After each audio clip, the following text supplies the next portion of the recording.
Hello everyone, मैं अभिनव सिंह राठौर स्वागत करता हूं आपका मैग्नेट ब्रेन्स पे। एक ऐसा यूट्यूब प्लेटफॉर्म जो कि आपके लिए कराता है quality content 24/7, that too without any paid of subscription. That means यहाँ पे अगर आप 2 या 3 वीडियोस देखते हैं तो आपसे किसी भी टाइप का सब्सक्रिप्शन नहीं मांगा जाता, किसी भी टाइप से आपसे कोई भी अमाउंट जो है बिल्कुल भी नहीं मांगा जाता। Total and total free education जो है हम आपके लिए लाए हैं, क्योंकि हम इस चीज़ के बिलीव करते हैं कि एजुकेशन सबका क्या है, सबका हिस्सा है, सबका हक है। तो इस वीडियो में हम बात करने जा रहे हैं एमसीक्यूज के बारे में। ठीक है, किसके बारे में बात करेंगे? एमसीक्यूज के बारे में, about the inspiration and features. दोनों चीज़ों को साथ में देखा जाएगा। इंस्पिरेशन हमने कहाँ कहाँ से प्रोविजंस के लिए है, साथ साथ ऐसे क्या क्या फीचर्स हैं हमारे इंडियन कॉन्स्टिट्यूशन के। चलिए without any kind of further wait चालू करते हैं हम आज का video. Question number 1, the concept of judicial review. देखो यहाँ पे जुडिशियल आ गया, दैट मीन्स ये किससे रिलेटेड है? तो हमारी इंडियन जुडिशरी।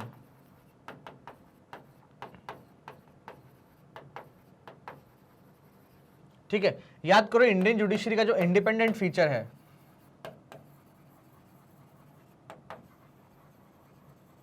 वो हमने कहां से लिया है? यूनाइटेड स्टेट्स ऑफ अमेरिका से लिया, राइट? ठीक है, इंटीग्रेटेड नहीं, मैं इंडिपेंडेंट जुडिशरी की बात कर रहा हूं। इंटीग्रेटेड जुडिशरी हमारे आपका खुद का फीचर है, बट इंडिपेंडेंट जुडिशरी हमने कहां से लिया है? यूएसए से लिया। ठीक है, चलो, हैज बीन टेकन फ्रॉम। ठीक है, अब भाई देखो यहाँ पे एक चीज तो हमने यूएसए से ले, तो यूएसए कुछ हो सकता है कि हाँ यार काफी इंपॉर्टेंट पार्ट हो सकता है। बाकी देख लेते हैं। ऑस्ट्रेलिया से हमने लिया है प्रियम्बल लैंग्वेज।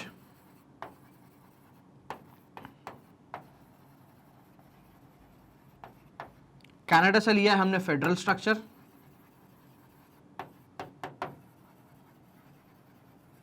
ठीक है, यूएसए से हमने बहुत सारी चीजें ली है, जैसे कि हमने फॉर एग्जांपल फंडामेंटल राइट्स भी यहीं से लिए हैं, रिटन कॉन्स्टिट्यूशन से लिया है, और इंग्लैंड से हमने लिया है majorly parliamentary form of government.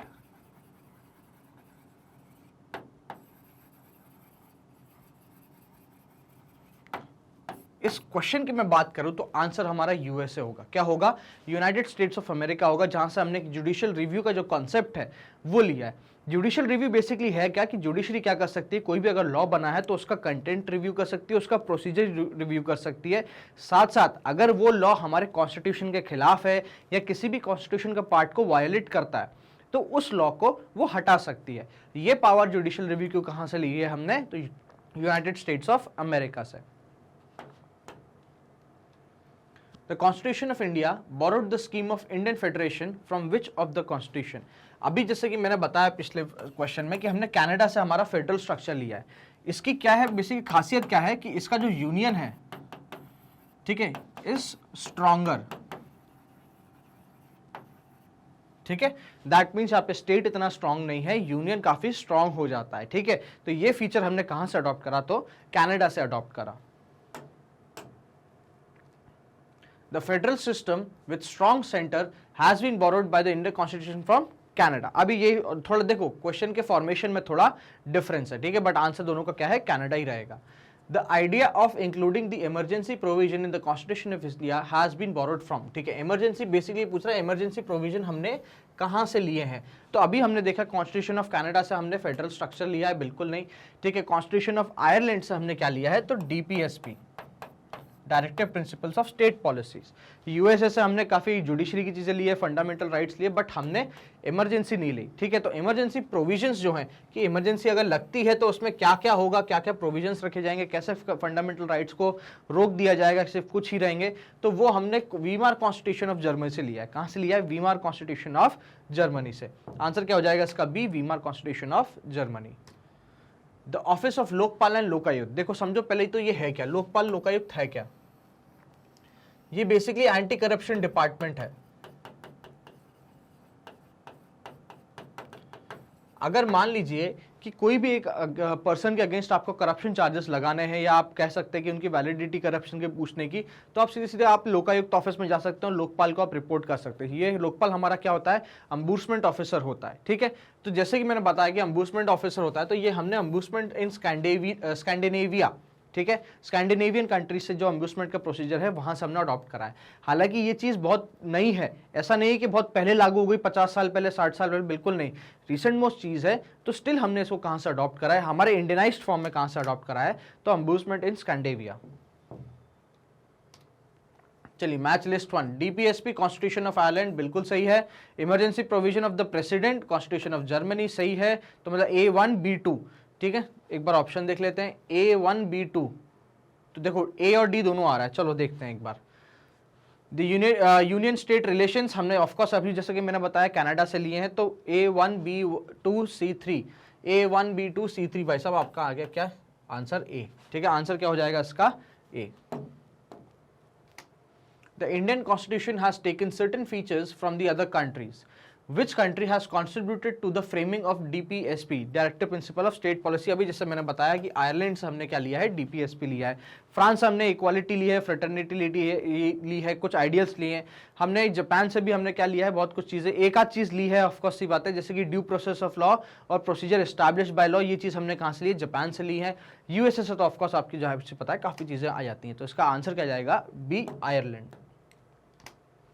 Which of the following was the biggest source of the Indian Constitution? बस सबसे बड़ा सोर्स कहाँ था, तो भाई साहब government of India act 1935 is the one of the biggest source, जहाँ से हमने ऑलमोस्ट 200 प्लस आर्टिकल्स सीधे सीधे लिए हैं, हालांकि उसको इंडियनाइज्ड वे में कन्वर्ट करा है ऑफकोर्स सी बात है, बट ये सबसे बड़ा सोर्स बनता है हमारे इंडियन कॉन्स्टिट्यूशन का।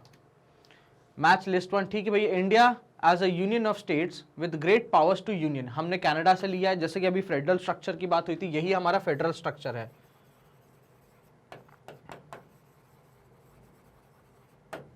चलिए, फंडामेंटल राइट्स हमने यूएसए से लिए हैं, डीपीएसपी हमने आयरलैंड से लिया है, और concurrent list in union Australia से लिया। क्या कॉन्करेंट लिस्ट जो होती है, जैसे कि एक पर्टिकुलर है, कुछ सब्जेक्ट होते हैं जिन पे बोथ यूनियन और स्टेट दोनों लॉ बना सकता है, ठीक है, तो ये हो जाती है कॉन्करेंट लिस्ट, तो ये हमने कहाँ से ली है, ऑस्ट्रेलिया से ली है, तो मतलब सीधा सीधा 1 2 3 4, ठीक है, जहां 5 आ जाएगा वो खत्म हो जाएगा, आंसर क्या आ जाएगा 1 2 3 4, आंसर क्या आ गया आपका ए।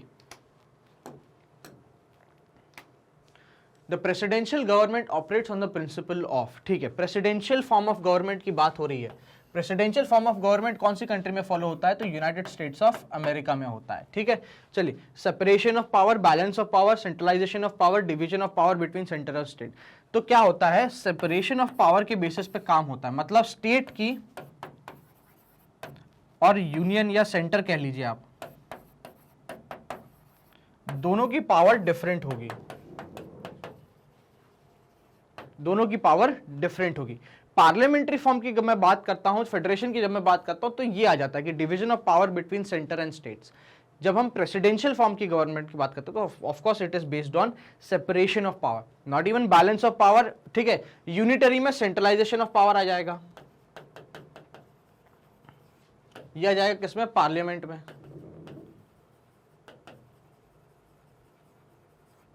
ठीक है। चलिए, match list one list two, ठीक है भाई, प्रेसिडेंशियल सिस्टम अगेन जैसे कि मैंने बात करी, separation of power, parliamentary system, close relationship between executive and legislature, देखो लेजिस्लेचर का मतलब लोग हो जाएंगे, ठीक है, जाहिर सी बात है।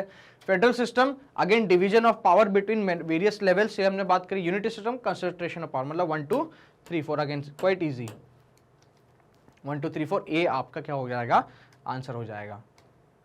Which of the following countries have unwritten constitution? बहुत अच्छी बात है, कौन सी कंट्री का कॉन्स्टिट्यूशन लिखित नहीं है, तो वो देखो यूएसए का तो है, हमको पता है, तो ये इंडिया का भी है, पाकिस्तान का भी है, यस, जाहिर सी बात है, पाकिस्तान ने भी फिर क्या करा था, जब डिवीजन हुआ तो अपनी कॉन्स्टिट्यूएंट असेंबली अलग से बनाई थी। आंसर क्या आ गया, यूनाइटेड किंगडम। यूनाइटेड किंगडम का जो कॉन्स्टिट्यूशन है वो रिटन नहीं है, ठीक है, वो रिटन बिल्कुल भी नहीं है। आंसर क्या जाएगा इसका B, UK. Where was the first parliamentary form of government form, सबसे पहली पार्लियामेंट्री फॉर्म ऑफ गवर्नमेंट कहाँ बनी थी, तो हमारे ब्रिटेन में बनी थी, सबसे पहले जो थी ब्रिटेन में बनी थी। ये पार्लियामेंट्री फॉर्म ऑफ गवर्नमेंट का फंडा ही जो है, प्रिंसिपल जो है, ये ब्रिटेन से निकल कर आता है।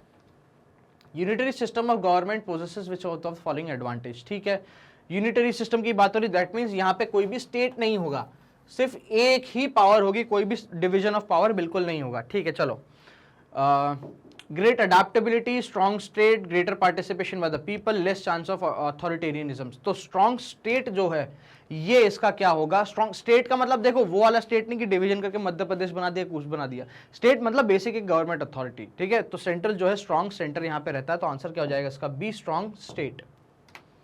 विच of the following countries enjoys a federal form of government, इनमें से कौन सी कंट्री ऐसी जो federal form of government enjoy करती है, तो हमको पता है कि यूनाइटेड स्टेट्स ऑफ अमेरिका जो है वो फेडरेशन है, सबसे बेस्ट एग्जांपल है किसका, फेडरेशन का। आंसर क्या हो जाएगा इसका B, United States of America. The English crown is an example of, English crown की बात करते हैं जब तक क्वीन की बात कर रहे हैं, तो ये किसका एग्जाम्पल है, रियल एग्जीक्यूटिव बिल्कुल नहीं, कोई भी डिसीजन जो होता है वो क्वीन का नहीं होता। क्वासी रियल मतलब कुछ डिसीजन क्वीन का, कुछ decision parliamentary form of government का बिल्कुल भी नहीं होता, ठीक है। नॉमिनेटेड एग्जीक्यूटिव है, नहीं, नॉमिनेटेड बिल्कुल भी नहीं है। ये क्या है? नॉमिनेटेड बिल्कुल भी नहीं है। ये एक राजवंश चला आ रहा है, राजशाही चली आ रही है। नॉमिनल एग्जीक्यूटिव की, हाँ भाई साहब क्या है, नाम के एग्जीक्यूटिव है, जो भी बिल आएगा उस पर साइन ही नहीं करेगा, बट ये नाम की चीज है, इट्स जस्ट अ फॉर्मेलिटी। तो आंसर क्या जाएगा? Nominal executive. जैसे कि हमारे प्रेसिडेंट साहब है, हालांकि हमारे प्रेसिडेंट साहब क्या है? नॉमिनेटेड एग्जीक्यूटिव भी है। The declaration that democracy is a government of the people, by the people and for the people, ये किसने दी थी? तो हमारे अब्राहम लिंकन साहब ने दी थी, जो कि यूनाइटेड स्टेट्स के क्या रह चुके हैं? प्रेसिडेंट रह चुके हैं। इन्होंने ही क्या करा था? इन्हीं के टाइम पे इन्होंने साउथ और नॉर्थ को एक करा था, डिफरेंसेस हटाए थे, स्लेवरी हटाई थी। तो यही बेसिकली जो डेमोक्रेसी के जो प्रिंसिपल है, ठीक है, एक of the people, by the people and for the people, ये किसने दिया था? तो अब्राहम लिंकन साहब ने दिया था, ठीक है। What is Gandhi's definition of Ram राज्य? गांधी जी ने भी एक बुक लिखी थी राम राज्य के बारे में, तो उसकी प्रॉपर डेफिनेशन क्या है, या आप कह सकते हो कि इसका बेसिक मीनिंग क्या है? तो it's a sovereignty of the people based on pure moral authority, ठीक, ये है इसका पूरा मीनिंग गांधी के राम राज्य का। The most essential feature of parliamentary form of government is sovereignty of parliament, written constitution, accountability of executive to the legislature और independent judiciary। सबसे essential feature किसका? इन पार्लियामेंट्री फॉर्म का। अगर इंडिपेंडेंट जुडिशरी नहीं होगी तो बहुत मुश्किल हो जाएगी, या तो कोई ना कोई एक पर्टिकुलर ऑर्गन ऑफ गवर्नमेंट अपने आप में डेस्पोटिक हो जाएगा और वो टेक ओवर कर लेगा। इसलिए इंडिपेंडेंट जुडिशरी होना पार्लियामेंट्री फॉर्म ऑफ गवर्नमेंट में बहुत ही जरूरी है। इंडिपेंडेंट जुडिशरी के साथ साथ वो जुडिशरी स्ट्रांग भी होनी चाहिए। ऐसा नहीं है कि उसमें एक्टिविज्म तो हो बट ओवर रीच ना हो, ठीक है। स्टेटमेंट 1 और statement 2 in the concept of two statement which of the following is correct, ठीक है भैया। Constitution of India is a liberal constitution, yes, जाहिर सी बात है, हमारे यहाँ पे फ्लेक्सिबिलिटी काफी मिल जाती है। It provides fundamental rights to individuals, yes, ये भी सही बात है, ठीक है। So both the statements are individually true and statement 2 is the correct explanation of statement 1, ठीक है। यही असर्शन रीजन टाइप से आप इसको सॉल्व करोगे। At which of the session did Congress officially accepted the socialist pattern of society? ये बहुत ही अच्छा क्वेश्चन, इसको स्टार लगा लो, बहुत इंपॉर्टेंट कर लो। अवार्डी सेशन ऑफ 1955 में हम लोगों ने एक्सेप्ट करा था फाइनली कि हाँ, हमारा जो सोसाइटी का पैटर्न होना चाहिए, हमारी जो इकोनॉमी पॉलिटी का पैटर्न होना चाहिए, दैट शुड बी सोशलिज्म। हम रशिया से इंस्पायर होकर सोशलिज्म की पॉलिसी जो है हम अपना रहे हैं। तो ये अवार्डी सेशन ऑफ 1955 में हम लोगों ने डिक्लेयर करा था कि yes, that we are a socialist pattern of society. Indian polity which one is supreme? Indian polity में सबसे सुप्रीम क्या है? सुप्रीम कोर्ट, कॉन्स्टिट्यूशन, पार्लियामेंट या रिलीजन? तो भाई साहब हमारे यहाँ पे सुप्रीम कोर्ट ने खुद ने कहा है कि constitution is the supreme most.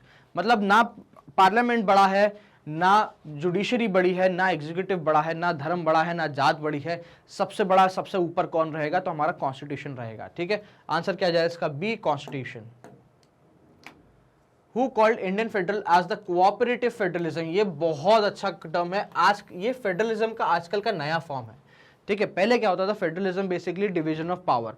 आज की डेट में क्या हो गया? आप along with division of power there must be coordination between the levels of government, तभी जाके एक वेलफेयर स्टेट का क्रिएशन हो सकता है। तो इंडियन गवर्नमेंट को या इंडियन फेडरल सिस्टम को कोऑपरेटिव फेडरलिज्म किसने कहा था? तो जी ऑस्टिन ने कहा था। किसने? जी ऑस्टिन ने। Which of the following statements about the federal system in India are correct? ठीक है। The Indian Constitution introduces the federal system as the basic structure, बिल्कुल सही। There is a strong admixture of unitary basis, बिल्कुल bias है unitary की तरफ से। Both the union and state legislature are sovereign। भाई साहब यहाँ देखो, यूनियन तो sovereign है, that sovereign का मतलब क्या होता है? That they are free to take decisions। Free के साथ साथ आप किसी एक्सटर्नल या इंटरनल पॉलिटिक्स की वजह से या सिचुएशन की वजह से आप इन्फ्लुएंस नहीं हो रहे हो। तो यूनियन तो फ्री है, ठीक है, यूनियन कभी इन्फ्लुएंस नहीं होगा। बट स्टेट जो है, ये स्टेट लेजिस्लेचर क्या होता है? कई बार कुछ ऐसे नियम कायदे लागू करने पड़ते हैं यूनियन के द्वारा जिसमें स्टेट का कोई भी हाथ नहीं रहता, तो हम स्टेट को सॉवरेन नहीं बोल सकते, ठीक है। तो ये आंसर गलत हो गया। दैट मीन्स 3 जहां जहां है वो गलत हो जाएगा, तो ये गलत हो गया, ठीक है। अब क्या बचा? 1 ओनली, 1 and 2 ओनली। अपने को पता है ये दोनों सही हैं, तो ये भी गलत हो गया। तो एक ये बचा और एक ऑल ऑफ दिस बचा। तो अभी 4th वाला देख लो क्या है। The legislative, financial and judicial power have been divided between the union and its unit. भाई साहब जुडिशियल पावर बिल्कुल डिवाइड नहीं करी गई है, ठीक है, जुडिशियल क्या है हमारी, इंटीग्रेटेड जुडिशरी, तो ये भी गलत हो जाएगा। तो आंसर क्या बच गया हमारे पास, B 1 and 2 only. Who among the following gave the following statement about the Indian Constitution? Indian Constitution strikes a good balance between extreme rigidity and too much flexibility. ये किसने करा था, तो अलेक्जेंड्रोविच ने करा था। क्या कहा था, ये अलेक्जेंड्रोविच ने कहा था कि इंडियन कॉन्स्टिट्यूशन जो है प्रॉपर परफेक्ट बैलेंस है, इसमें बहुत ज्यादा रिजिडिटी भी है और ऑन द सेम टाइम ये फ्लेक्सिबल भी काफी हो जाता है। आंसर क्या जाएगा इसका, सी, अलेक्जेंड्रोविच। चलो, assertion reason, Indian constitution is quasi federal, आप एग्री करेंगे, यस बिल्कुल सही है। The Indian constitution is neither federal nor unitary, भाई साहब हमारे बोला था भी फेडरल है, तो ये स्टेटमेंट गलत हो गया। ठीक है, तो क्या है, सिर्फ A is true and R is false, A is true and R is false. Answer क्या आ जाएगा आपका, C, A is true and R is false. The constitution of India is, अब भी जैसे मतलब पार्टली रिजिड और पार्टली फ्लेक्सिबल। ठीक है, रिजिड भी है अपने आप में, फ्लेक्सिबल भी है। भाई रिजिड जैसे बेसिक स्ट्रक्चर इसको रिजिड बना देता है, वहीं दी अमेंडेबिलिटी ऑफ पार्लियामेंट सुप्रीम वो भी हो जाती है, तो पार्टली रिजिड है और पार्टली फ्लेक्सिबल। चलिए नेक्स्ट है, विच of the following is a basic feature of the presidential form of government. ठीक है, रिजिड कॉन्स्टिट्यूशन, देखो कॉन्स्टिट्यूशन होना प्रेसिडेंशियल फॉर्म ऑफ गवर्नमेंट से लेने देना कुछ भी नहीं है। ठीक है, कॉन्स्टिट्यूशन ही बेसिकली डिसाइड करेगा कि किस टाइप का पार्लियामेंट्री फॉर्म ऑफ गवर्नमेंट रहेगा या प्रेसिडेंशियल फॉर्म ऑफ गवर्नमेंट रहेगा। ठीक है, सुप्रीमेसी ऑफ द लेजिस्लेचर, यहाँ पे भी देखो अगेन क्या हो जाएगा, एग्जीक्यूटिव। देखो प्रेसिडेंशियल फॉर्म ऑफ गवर्नमेंट किससे रिलेट करता है, तो ये एग्जीक्यूटिव से रिलेट करता है। ठीक है, तो आंसर क्या जाएगा इसका, सिंगल एग्जीक्यूटिव, मतलब एक ही प्रेसिडेंट रहेगा, एक ही सिंगल एग्जीक्यूटिव रहेगा इसमें। आंसर क्या जाएगा इसका, B, single executive. The cardinal feature of the political system in India, ठीक है, it's a democratic republic. Yes, हमारा प्रीएम्बल सीधा सीधा बोलता है कि हमारा कॉन्स्टिट्यूशन कैसा है, कि हमारा पॉलिटी ऑफ नेचर कैसी होनी चाहिए, कि अब डेमोक्रेटिक रिपब्लिक होनी चाहिए। It has a parliamentary form of government, yes बिल्कुल सही बात है। The supreme power vest in the people of India, yes of course, हमने जब प्रीएम्बल देखा था तो we the people is the source of power. ठीक है, it provides for a unified authority, yes बिल्कुल सही बात है। तो ऑल ऑफ दीज अबव या all of these is true. Where was the concept of written constitution first born, सबसे पहले यूएसए जो है ये लेकर आता है क्या, आपका रिटन कॉन्स्टिट्यूशन का फीचर। सबसे पहले जो अगर कॉन्स्टिट्यूशन लिखा गया था तो वो किसका था, अपने यूनाइटेड स्टेट्स ऑफ अमेरिका का। चलिए, तो ये था आपके सामने बहुत सारे different types of question about the features और आपके डिफरेंट टाइप्स ऑफ प्रोविजंस के बारे में। अगर आपको इस वीडियो को दोबारा देखना है तो व्हाट यू कैन डू, आप यूट्यूब पे जा सकते हो, सर्च में फिल्टर लगा लो, किसका, प्लेलिस्ट का सर्च करो, आसानी से मिल जाएगा। इनके स्टिल अगर दिक्कत जा रही है तो कुछ नहीं, हमारी ऑफिशियल वेबसाइट पर आइए magnetbrains.com, यहाँ पे आइए, सीधा आपको सामने पेज मिलेगा। ठीक है, कुछ नहीं करना है, स्क्रॉल डाउन कर देना है, तो ऐसा सामने देखो यहाँ पे पूरी की पूरी लिस्ट मिल जाएगी आपको। यूपीएससी हो गया, एनटीएससी हो गया, नीट हो गया, ओलंपियाड होगा, सब कुछ। जैसे ही ओलंपियाड पे क्लिक करोगे, याद रखना बाय डिफॉल्ट क्लास 10th रहेगी, आपको क्या सिलेक्ट करनी है, क्लास 9। तो जैसे ही आज क्लास 9 के टैब पे क्लिक करोगे, आपके सामने जितने टीचर्स हैं जो ओलंपियाड के आपको वेरियस सब्जेक्ट्स पढ़ा रहे हैं वो सब आपके सामने आ जाएंगे। कुछ नहीं करना, किसी पे भी वॉच नाउ पे क्लिक कर देना, पूरी कोर्स की डिटेल देखो आपको यहाँ मिलेगी। डिटेल के बाद नीचे स्क्रॉल डाउन करोगे तो देखो पूरा वीडियोस मिल जाएंगे, वीडियोस के हर एक डिटेल मिल जाएगी आपको। जैसे इस प्लस पे करोगे ऑकेन ड्रॉप डाउन खुल जाएगा, वहाँ पे प्रॉपर डिटेल मिल सकती है, कि वॉच नाउ का बटन मिल जाएगा, कितने मिनट का लेक्चर है वो मिल जाएगा। तो जैसे ही आप इस वॉच नाउ पे क्लिक करते हो, यूट्यूब प्लेयर सीधा सीधा आपके सामने खुल जाता है। दैट मीन्स आपको यूट्यूब पे रीडायरेक्ट नहीं होना पड़ेगा, कोई लिंक नहीं मिलेगी कॉपी पेस्ट करने के लिए, सीधा सीधा YouTube player with same functionality आप ही के सामने खुल जाता है। तो ये हमारी छोटी सी पहल थी आपकी एजुकेशन को और बेटर बनाने के लिए और एक्सेसिबल बनाने के लिए। आई होप आपको ये वीडियो पसंद आया होगा, तो please do like the video, हमारे चैनल को सब्सक्राइब करते रहिए, एंड ऑफकोर्स प्लीज़ इस वीडियो को शेयर करिए ताकि ज़्यादातर लोगों तक ये पहुंच सके और ये एजुकेशन का जो हम एजेंडा लेके चल रहे हैं about the free education, about how education is right for every person, ये हम अचीव कर सकें। So thank you so much for watching this video.